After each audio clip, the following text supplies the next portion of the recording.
High আমি রূপম। আজকের এই ভিডিওতে আমরা ইন্ডিয়ান সিনেমার বেশ কিছু আপডেটস দেবো এবং এর মধ্যে দুটো আপডেট এমন রয়েছে যেটা তোমাদের খুশি করে দেবে। তার প্রথম যে আপডেট সেটা হচ্ছে সূর্যা এবং ভেঙ্কি আতলুরি, যিনি এর আগে স্যারের মতো ছবি বানিয়েছেন, যে রিসেন্টলি লাকি ভাস্কর বানিয়েছেন, তো এই দুজন একসাথে কোলাবরেট করতে চলেছে এবং এই ছবিটার নাম হতে চলেছে 796cc। এই ছবিটা একটা কার লেগাসি সেটাকেই দেখাবে এই ছবির গল্পে। এবং আমরা জানি যে ভেঙ্কি কত ভালো ভালো ছবি বানিয়েছে এবং সে না প্রপার এক্সপোজার দিতে পারে তার ছবির হিরোকে, এবং তার ছবিতে যে ইমোশনাল যে হিরোর লাইফের চড়াই উতরাই সেটা এরকমভাবে ব্লেন্ড হয় ছবির মধ্যে, ছবির সাবজেক্টকে এরকমভাবে ইনহ্যান্স করতে পারে, ছবিগুলো খুব ভালো হয়। তো আমি চাই সূর্যা খুব ভালো ভালো ছবি করুক এবং এই ছবিটা খুব ভালো হোক, ছবিটা বক্স অফিস দারুণ নম্বর আনতে পারুক। দেখার ছবিটা হয় কেমন। আমরা যদি পরবর্তী আপডেটে আসি, তা আজকে অন্যতম বড় যেটা আপডেট সেটা হচ্ছে রঘু ডাকাত নিয়ে। দেখুন, আগামীকাল 1 জানুয়ারি এবং আগামীকাল একটা বড় অ্যানাউন্সমেন্ট হতে পারে দেবের প্রোডাকশন হাউস এবং সুরিন্দর ফিল্মসের পক্ষ থেকে, এবং সেটা সম্ভবত রঘু ডাকাত। এবার আপনারা অনেকে ভাববেন রঘু ডাকাতের সাথে তো এসভিএফ এর নাম জড়িয়ে ছিল, সেখানে সুরিন্দর ফিল্মস ব্যাপারটা কী হলো?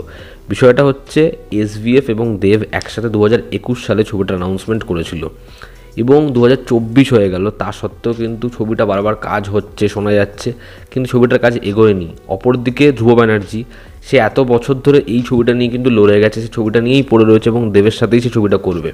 এবার দেব হচ্ছে এমন একজন স্টার যে সেই অডিয়েন্সটাকে না আনতে পারবে সিনেমা হল। একটা বিগ বাজেট ছবি হলে সেই ছবিটার বাজেট রিকভার দেবই করতে পারবে, যে কারণে এই ছবিটার কাজ এখনও পর্যন্ত শুরু হয়নি এবং এই ছবিটার বাজেট শোনা যাচ্ছে খাদানের থেকেও বেশি। এবং রিসেন্ট টাইমসে কিন্তু এসভিএফ এত বড় প্রজেক্টের সাথে ডিল করেনি।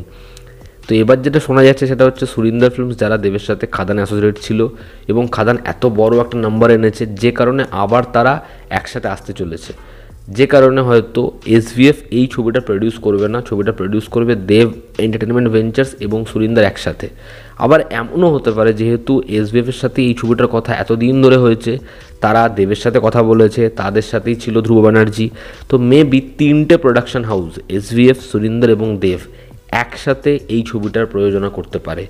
আগামীকাল অ্যানাউন্সমেন্টের অপেক্ষা, দেখার অ্যানাউন্সমেন্টটা হয় কেমন।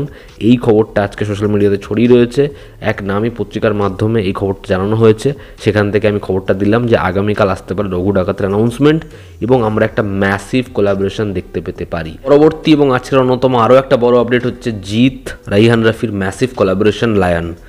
এই ছবিটা ফ্লোরে যেতে পারে, ছবিটার কাজ শুরু হতে পারে মার্চ এপ্রিল মাস থেকে, এমনটাই আপডেট। এবং জিতকে আমরা একদম ভিন্ন লুকই দেখতে পারি এই ছবিতে। এই ছবিতে জিতকে অনেক বেশি মাস্কুলার লাগবে এবং জিৎ এই ছবির জন্য নিজের চুল বাড়াচ্ছেন। জিতকে আমরা বড় চুলে দেখতে পেতে পারি, যে লুকটা তার প্রিভিয়াস যে কোনো ছবির থেকে একদম হাটকে হতে চলেছে।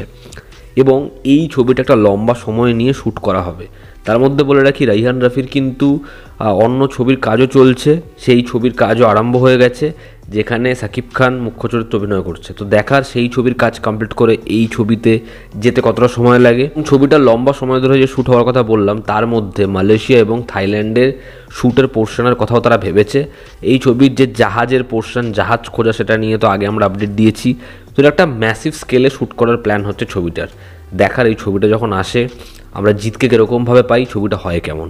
আমরা যদি পরবর্তী আপডেটে আসি, তো রাউডি রাঠোর 2 এটা নিয়ে হচ্ছে পরবর্তী আপডেট। সঞ্জয় লীলা ভনসালি 2012 এত বড় একটা ব্লকবাস্টার ছবির সিকুয়াল বারংবার করতে চেয়েছেন, কিন্তু সেরকম একটা গল্প তিনি পাননি এবং তিনি চান না ছবিটাকে আর রিমেক কোনো ছবি বানাতে।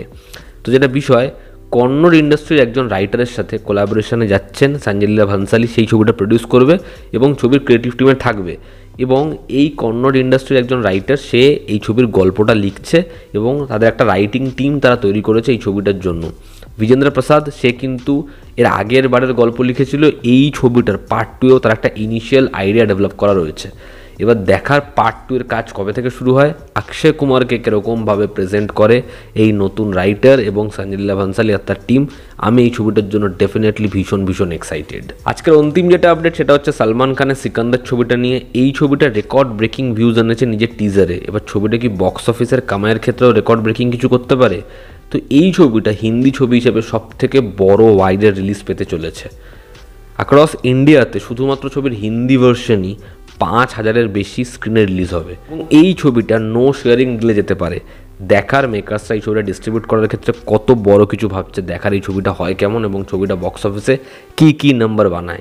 তো এই ছিল আজকের লেটেস্ট আপডেটস। ভালো লেগে থাকলে লাইক করো, শেয়ার করো, সাবস্ক্রাইব করো, তোমাদের কি অপিনিয়ন জানিও। জনতা আমাদের পাশে আছে। আবার দেখা হচ্ছে। Take care.